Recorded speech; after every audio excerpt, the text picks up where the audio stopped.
கொடுத்தனா என் ஆஸ்தி ஃபுல்லா அவனுக்கு போயிடும். ஆமா என் ஆஸ்தி ஃபுல்லா அவனுக்கு போயிடும். அதனால அம்மா எடுத்து கொடுக்க போறா. எப்படிமா காலால எப்படி ஏன்னா கையால கொடுத்து லாஸ்ட்ல வேலை போட்டுக்கிச்சா அப்புறம் படவர் ஆயிடுவாங்க. அவங்க எப்படிமா நமக்கு மரியாதை இருக்காதுல்ல.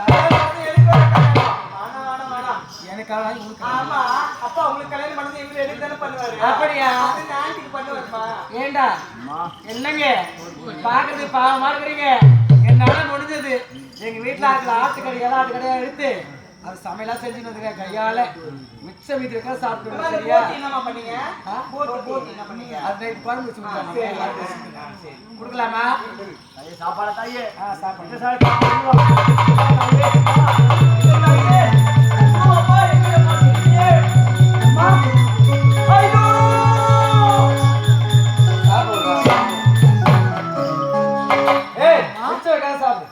என்ன இது? என் கையாலே இலை ஆடை அரைச்சி நல்லா மிளகு வச்சு கறி மசாலா தூள் போட்டு எவ்வளோ அழகா செஞ்சு வந்து கொடுத்துருக்க. என்னதா அதோட கழுவி தெரியுமா கருப்புற வாசனை. தாயே நான் உங்களிடத்தில் ஒருவேளை உணவுத்தான் கேட்டேன். அதற்காக என் கரத்தில் இந்த ஓட்டை கொடுத்து விட்டாயா? அம்மா நீ ஒரு நாட்டு மன்னருக்கு மகளாக பிறந்தவள். உண்மைதான்.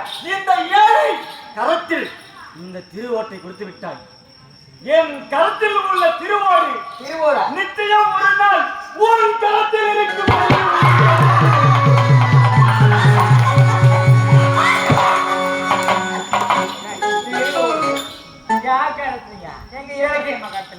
எனக்கு நாடு இல்லையா, நகரம் இல்லையா, சொத்து இல்லையா, சொகம் இல்லையா, ஊர் இல்லையா, பாத்து இல்லையா, இளவரசி அம்மாங்க. எங்க இளவரசி அம்மா எப்பேற்பட்டவங்க தெரியுமா? அவன் சொன்ன சாபம் உங்களுக்கு படிக்குமா? சொல்லுமா. அது மட்டும் இல்ல, சொந்தம் இல்லையா, சொந்தம் இல்லையா, உற்சவர் யாரும் கிடையாதா, கூட பிறந்தவங்க யாரும் கிடையாது. அப்படி இருந்த ஒரு ஆளுக்கு ஆளாக வீரமா எப்படி வந்துட்டு வராரு. ஆமாமா சாப்பிட வந்து அப்படி மாட்டியா